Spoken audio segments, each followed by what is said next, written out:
right, so today we're going to talk about anxiety disorders, and it's really just a high-level diagnostic overview.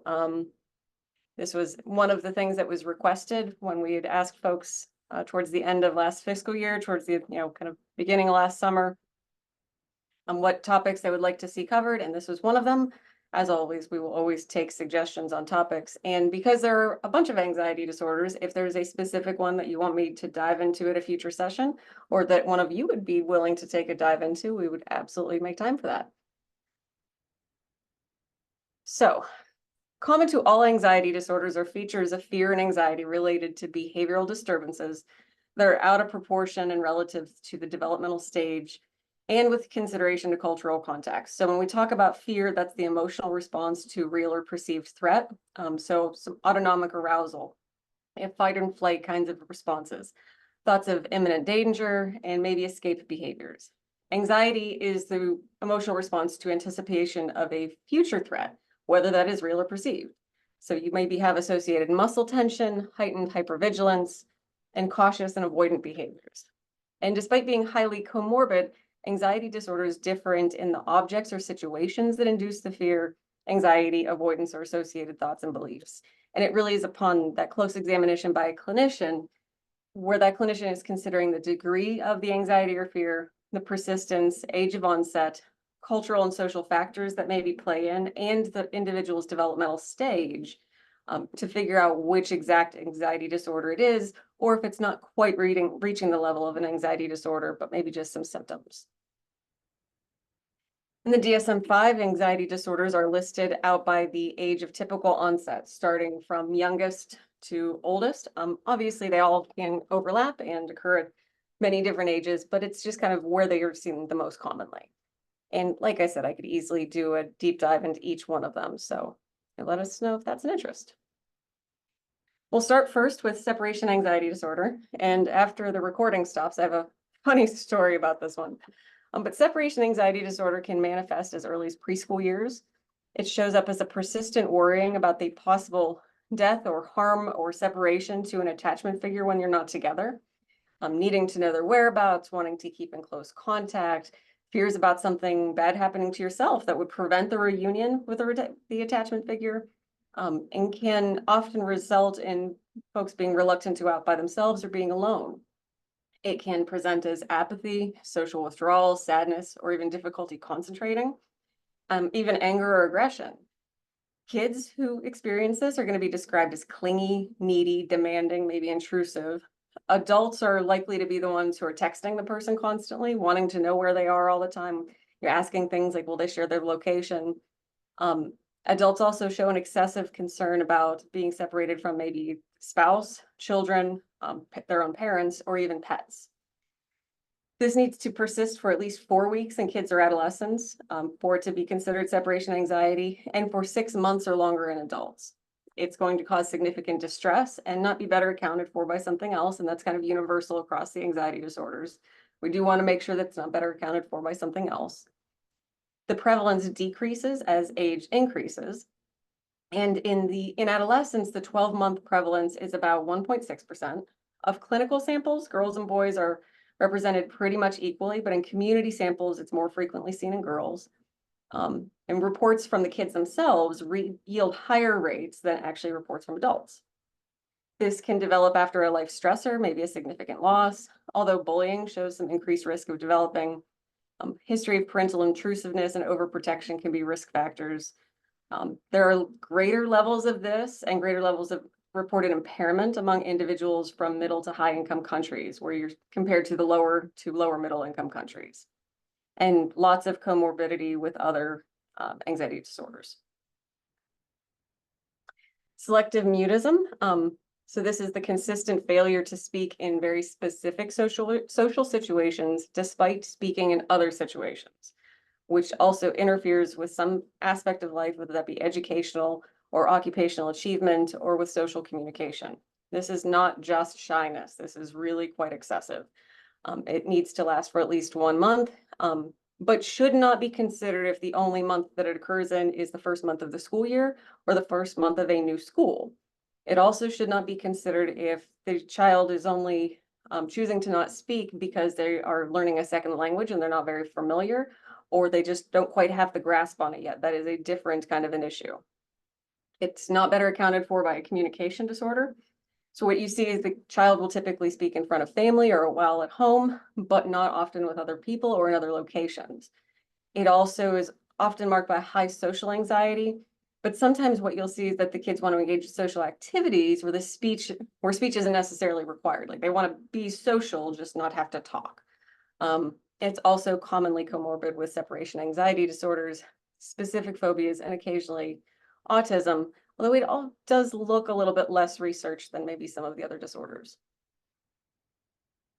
Specific phobia. So a marked fear, anxiety about specific objects or situations out of proportion to the actual danger.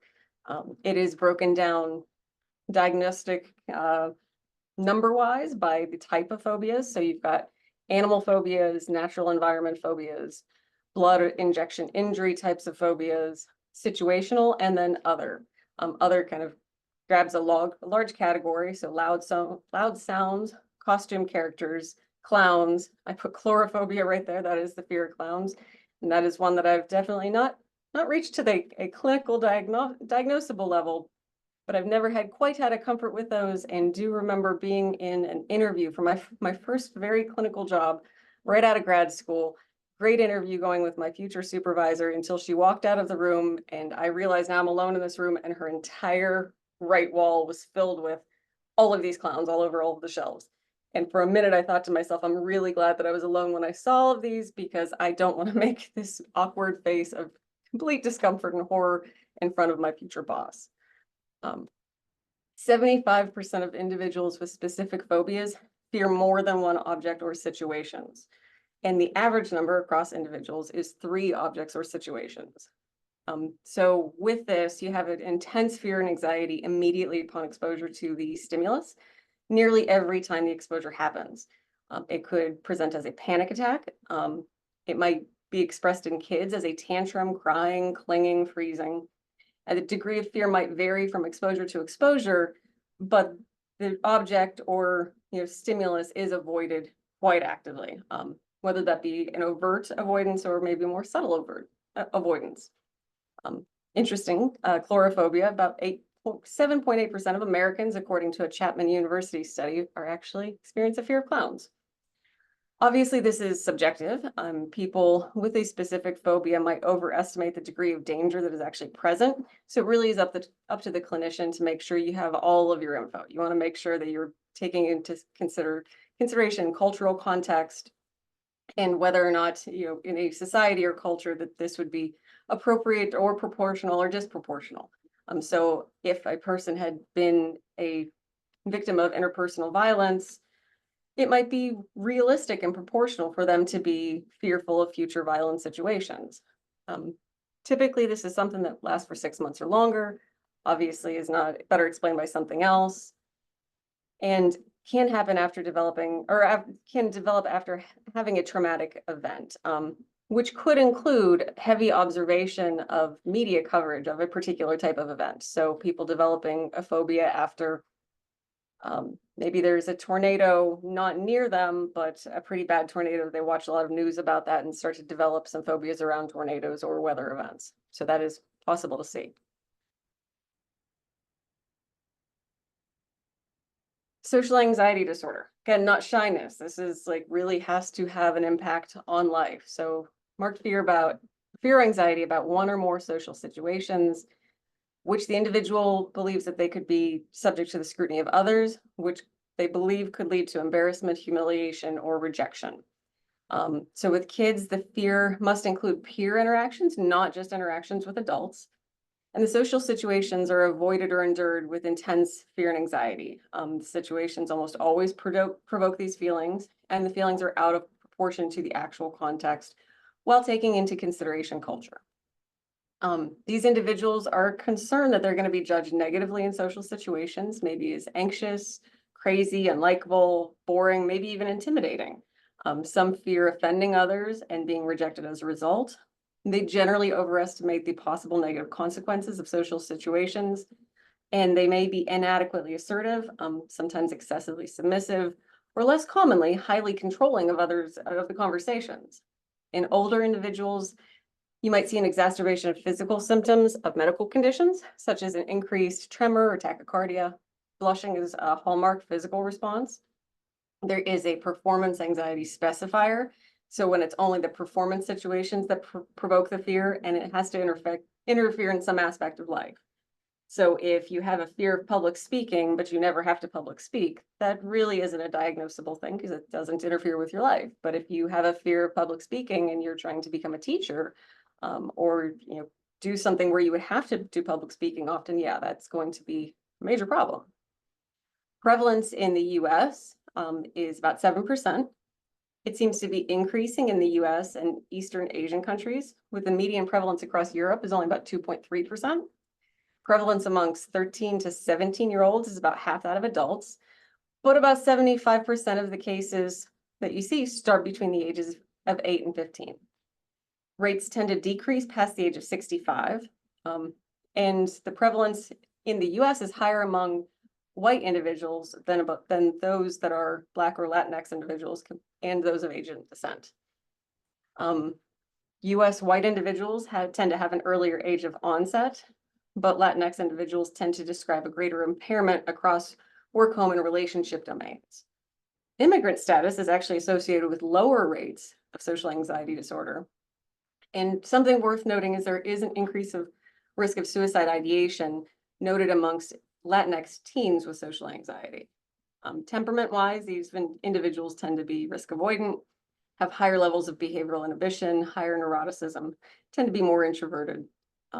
There's some evidence that negative social experiences are associated with developing social anxiety, including things like everyday discrimination and microaggressions. Women tend to have more comorbid depression and other anxiety disorders, where men tend to have more comorbid oppositional defiant disorders or conduct disorders, and are more likely to use substances to manage their symptoms. This can be associated fairly frequently with a comorbid body dysmorphic disorder, and can sometimes resemble a personality disorder, but can be comorbid with personality disorders too. Oh, I did look up how to pronounce this, and I'm going to forget. Tajin Kaifuso, and apologize to everybody if I completely butchered that. It is a specific cultural type of a social anxiety disorder, which typically presents in Japanese culture and is seen in Korea. Japanese culture stresses the good of the group over the one's individual desires. So people with this type of phobia might be intensely fearful of something about them being displeasing or offensive to others. So there's a couple subtypes of this. So fear of blushing, fear of some aspect of their body being deformed, so that body dysmorphia, fear of one's own glance, and fear of body odor. But the thing with this is this intense social anxiety is really around fear that they're going to somehow make somebody else uncomfortable with their presence, and can actually be experienced to a level of like a delusional type of intensity. So this is something that can be severely disruptive to daily functioning, but is cultural specific. Panic attacks, before we get into panic disorders. So a panic attack is a sudden, abrupt surge of an intense fear or discomfort that reaches peak within a couple minutes, and during which 4 of the following occur. So any of the 4 of these symptoms, at least 4 or more of these symptoms will be present. So palpitations, pounding heart, sweating, shaking, shortness of breath, feelings of choking, chest pain, nausea, dizzy, faint, chills or heat, numbness or tingling in the skin, derealization or depersonalization, a fear of that you're losing control or going crazy, or fear of dying. In some cultures, there are specific symptoms that can be noted, but they really shouldn't be the main 4. So there should be 4 from the list on the screen, but you might see some other ones in addition. Some of the more cultural ones are tinnitus, neck soreness, headaches, and uncontrollable screaming and crying. Panic attacks can occur in the context of any anxiety disorder, as well as many depressive disorders, post-traumatic stress disorder, and substance use disorders. They can also occur in the context of medical conditions, so GI things, cardiac, respiratory, vestibular. It is noted as specifier unless it progresses into a panic disorder. And there are medical conditions that actually can cause panic attacks. So hyperthyroidism, hyperparathyroidism, vestibular dysfunctions, seizures, and cardiopulmonary conditions. So always important to look for comorbid medical stuff to figure out if there's, an underlying piece there. So we know what panic attacks are, not panic disorder. This is your recurrent unexpected panic attacks occurring where at least one attack has been followed by a period of 1 month or longer where the individual is persistently concerned about experiencing another attack or the consequences of said attack. And or they're displaying maladaptive changes in behavior related to avoiding another attack. Unexpected refers to there being no obvious trigger. So there's about half of the people with panic disorder have both unexpected and expected panic attacks. If one has had a panic attack in a certain situation and has that panic attack again in the same situation in the future, that would be expected. So you need this kind of combination and the recurrent unexpected ones for it to classify as panic disorder. Many individuals with panic disorder regularly feel anxiety about health and mental health things. Sometimes that's accompanied by concerns about not being able to complete daily tasks or manage daily stressors. And you may see individuals attempt to manage their symptoms by using substances or engaging in extreme safety behaviors to control the attacks. 12-month prevalence across US and Europe for adults and adolescents is about 2 to 3%. Women you see affected about twice as often as men, and occurring before age 14 is pretty low. It can happen, but you don't see that too often. If untreated, people with panic disorder can experience waxing and waning periods of episodes of remission throughout their whole life. It can get complicated by comorbid anxiety, depressive or substance use disorders, and if agoraphobia is present, that is diagnosed in addition to it. The DSM notes that Black Americans have a more chronic course of the disorder, possibly due to just the enduring impact of racism, stigma, and discrimination, stigma around mental health, and chronically limited access to adequate care. People with panic disorder tend to exhibit attentional bias towards threatening stimuli, and panic attacks can be provoked by a variety of agents. So some people are going to be more sensitive to that, including things like carbon dioxide, caffeine, certain medications. And as with all of the anxiety disorders, there are certain temperamental risk factors, environmental risk factors. Smoking is actually a distinct risk factor for individuals with panic disorder. And panic disorder is associated with high levels of functional impairments across multiple areas of life. It's actually shown to have the highest number of associated medical visits of all of the anxiety disorders. It is also associated with lower health-related quality of life and greater use of emergency departments.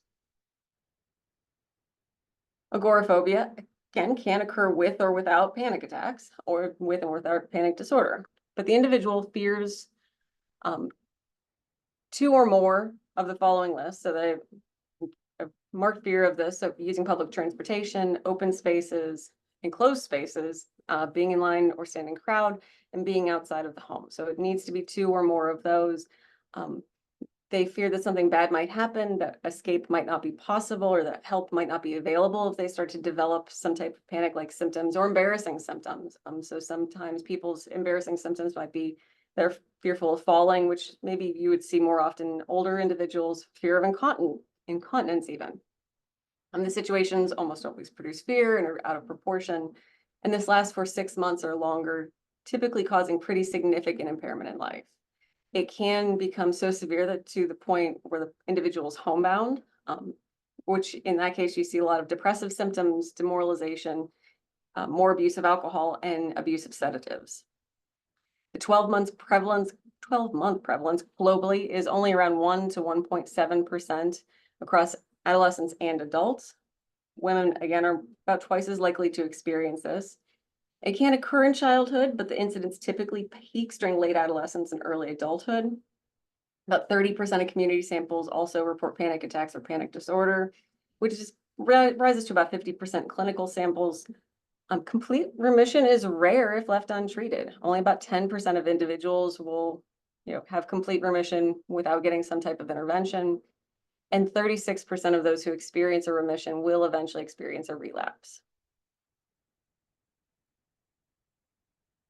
Generalized anxiety disorder, so excessive worry, apprehension, but a number of events or activities, which is difficult to control, occurs more days than not, and for definitely 6 months or longer. You've got feelings of restlessness, feeling keyed up, easily fatigued, difficulty concentrating, maybe mind going blank, as a worry is really competing for attention, irritability, muscle tension, sleep disturbance. And these folks are not just worried about a specific thing or a specific situation. They're kind of worried about a lot of the everyday routine life circumstances.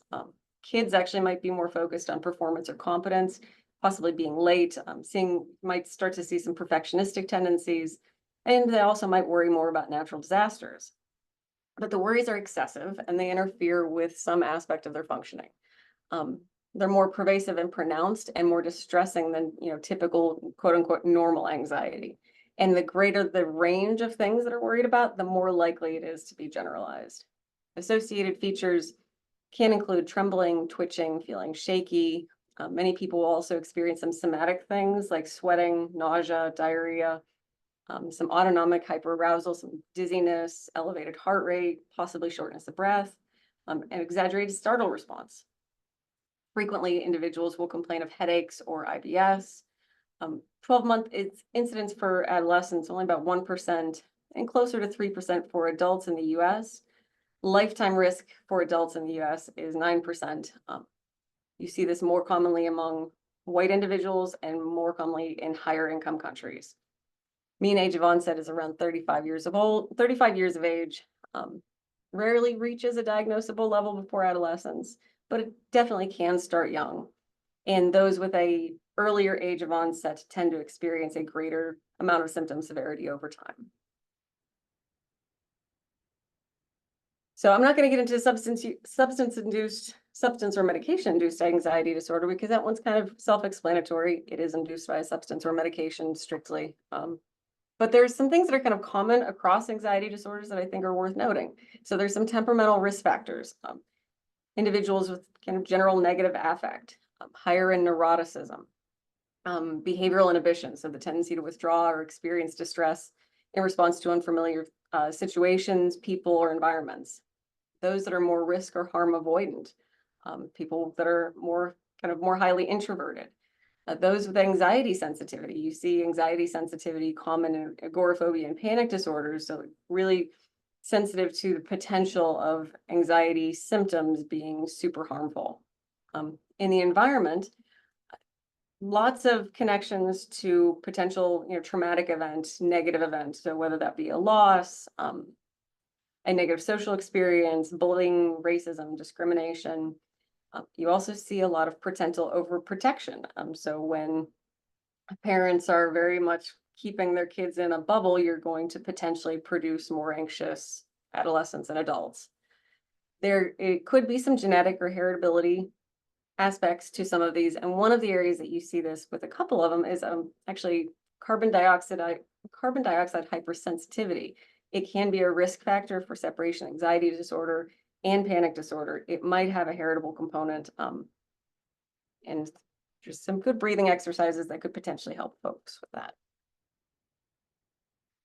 And important to consider from an integrated care perspective are the common comorbidities across the anxiety disorders as well. Obviously, each disorder is going to have different rates and higher or lower comorbidity with each things, but they're pretty common to see these across most. Multiple anxiety disorders or comorbid depressive disorders is pretty common. Substance use disorders too, sometimes because individuals are trying to self-medicate and it turns into a disorder. Respiratory disorders are common and the symptoms can get quite mixed up with the anxiety and they can exacerbate one another. Very similarly with GI disorders. So IBS is listed, but that's not really limited to just that. But when treating respiratory disorders or GI disorders, you should really be screening for anxiety and vice versa if you're treating the anxiety. And when both are present, you really need kind of that holistic approach of treating both because the symptoms can get all jumbled.